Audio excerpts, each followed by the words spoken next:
আসসালামু আলাইকুম সবাইকে। আজকে আমরা একটা একটু ট্রিকি টাইপের একটা কোশ্চেন দেখব।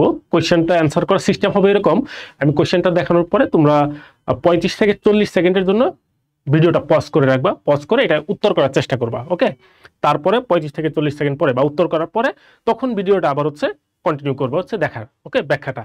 তো এই ক্ষেত্রে আমি একটু তোমাকে জানাই রাখি, এই প্রশ্নগুলার উত্তর একটা হইতে পারে, দুইটা হইতে পারে, তিনটা হইতে পারে, চারটা হইতে পারে, এমনকি ব্ল্যাঙ্কও হইতে পারে। তুমি একটু বুঝে শুনে তারপর অ্যান্সার করবে, মানে একটু গুগলি টাইপের কোশ্চেন আর কি। ওকে, তো আমরা কোশ্চেনটা একটু দেখি কি বলছে। কোশ্চেন হচ্ছে, আয়নিক বন্ধন তৈরির জন্য কোন শর্তটি সত্য? এখন থেকে তুমি ভিডিওটা পজ করে 35 থেকে 40 সেকেন্ড পরে তারপর আবার ভিডিওটা কন্টিনিউ করবা। ঠিক আছে? ওকে, ঠিক আছে, তুমি এটা অ্যান্সার করতে থাকো, আমি ধরে নিচ্ছি তুমি অ্যান্সার করে ফেলছো। এবার আমরা এটার ব্যাখ্যার মধ্যে যাই। ওকে, একটু খেয়াল করো।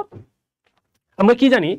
আমরা জানি পর্যায় সারণীর একেবারে বাম পাশে আছে আমাদের ধাতুগুলো এবং ডান পাশে আছে অধাতুগুলো। আমরা এখানে নিষ্ক্রিয় গ্যাসের যে পর্বটা মানে গ্রুপটা সেটা এখানে অ্যাড করি নাই, আমরা গ্রুপ 1 এবং গ্রুপ 17 এখানে রাখলাম। আচ্ছা, আমরা যেটা জানি সেটা হচ্ছে কি, যে পর্যায় সারণীর সবচেয়ে বাম দিকে আয়নীকরণ শক্তির মান হয়, আয়নীকরণ শক্তি হয় কম।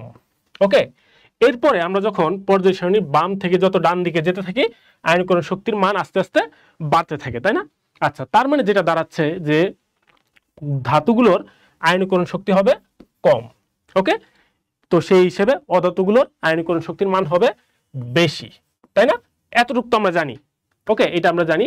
এরপরে নেক্সট যেই থিওরিটা বা নেক্সট যে কথাটা সেটা আমরা জানি কি, এটা গেল আয়নীকরণ শক্তি। এবার আসছে ইলেকট্রন শক্তির ব্যাপারে।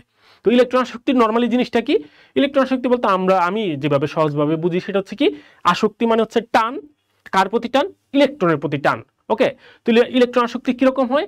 একই রকম ভাবে আমরা যদি দেখি যে গ্রুপ 1 এর ক্ষেত্রে বা ধাতুগুলোর ক্ষেত্রে ইলেকট্রন শক্তির মান হয় কম। আবার যখন আমি যত বাম থেকে ডান দিকে যাব ইলেকট্রন শক্তির মান আস্তে আস্তে বাড়তে থাকবে।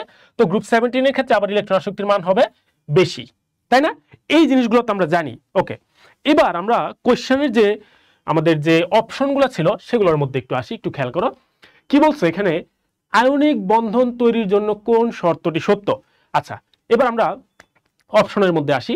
অপশনের মধ্যে কি বলছে? এ নাম্বার অপশনে বলা আছে অধাতুর আয়নীকরণ শক্তি বেশি। অধাতুর আয়নীকরণ শক্তি বেশি হয় কিনা আমরা একটু আগে দেখলাম যে পর্যায় সারণীর ডান পাশে আছে অধাতুগুলো।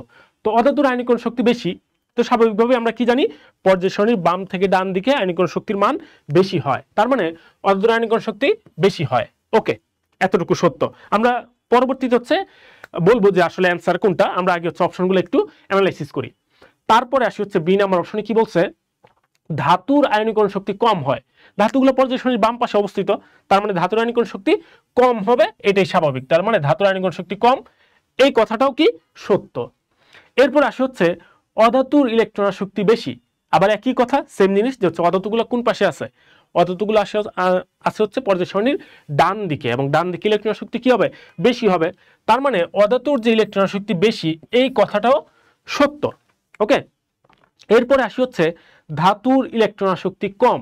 ধাতুগুলো পর্যায় সারণীর বাম পাশে অবস্থিত এবং বাম পাশে ইলেকট্রন শক্তি কম হবে, এটাই স্বাভাবিক। তার মানে এই কথাটাও সত্য। ওকে, তার মানে আমি যদি জিজ্ঞেস করতাম, একটু ভালো মতো খেয়াল করো, আমি যদি প্রশ্নটা এরকম করতাম যে নিচের কোন কথাটি সত্য, ওকে, তখন এ বি সি ডি সবগুলাই সত্য হইতো। ওকে, সবগুলাই সত্য, কারণ আমার সবগুলো কথাই কি এখানে কারেক্ট আছে। ওকে, কিন্তু এখানে একটা ঝামেলা আছে, সেটা হচ্ছে কি, এখানে জিজ্ঞেস করছে কোনটা সত্য এটা জিজ্ঞেস করে নাই, জিজ্ঞেস করছে আয়নিক বন্ধন তৈরির জন্য কোন শর্তটি সত্য বা আয়নিক বন্ধন তৈরির জন্য কোন শর্তটি প্রযোজ্য হবে। ঠিক আছে, তাহলে আয়নিক বন্ধন তৈরির জন্য আমাদের কি লাগবে?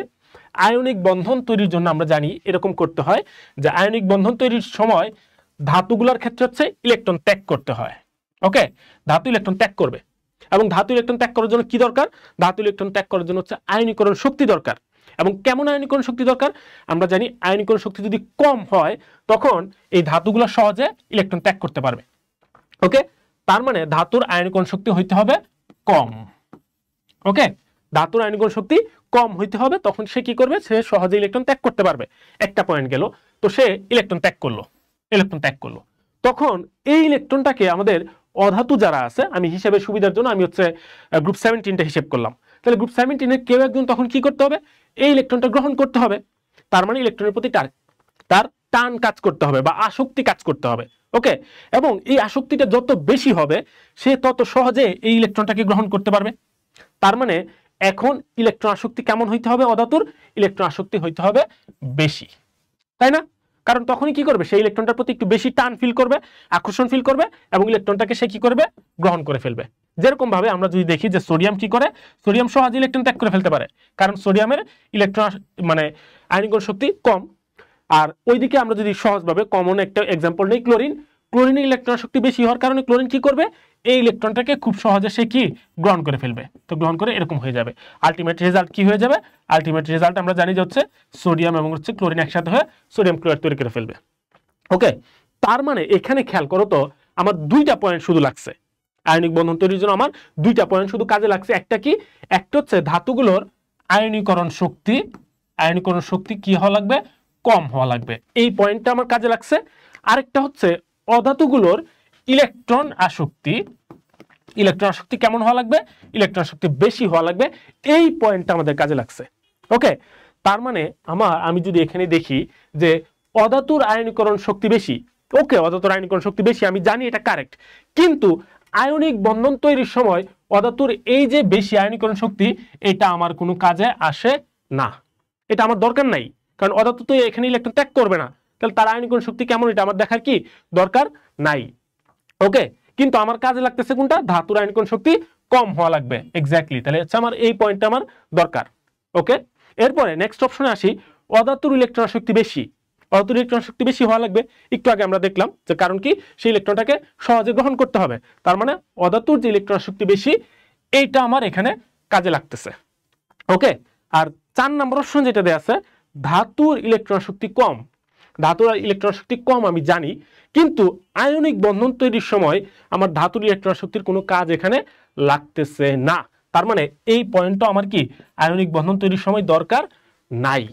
তাহলে ব্যাপারটা কি দাঁড়াচ্ছে, সত্য অপশন 4টাই, ঠিক আছে, 4টা অপশনই আমার কারেক্ট, কিন্তু আমি যেহেতু জিজ্ঞেস করছি যে আয়নিক বন্ধন তৈরির জন্য কোন শর্তটি সত্য বা আয়নিক বন্ধন তৈরির জন্য কোন শর্তটি প্রযোজ্য, তখন কিন্তু আমার এ নাম্বার এবং ডি নাম্বার অপশন আমার এখানে কাজে আসতেছে না।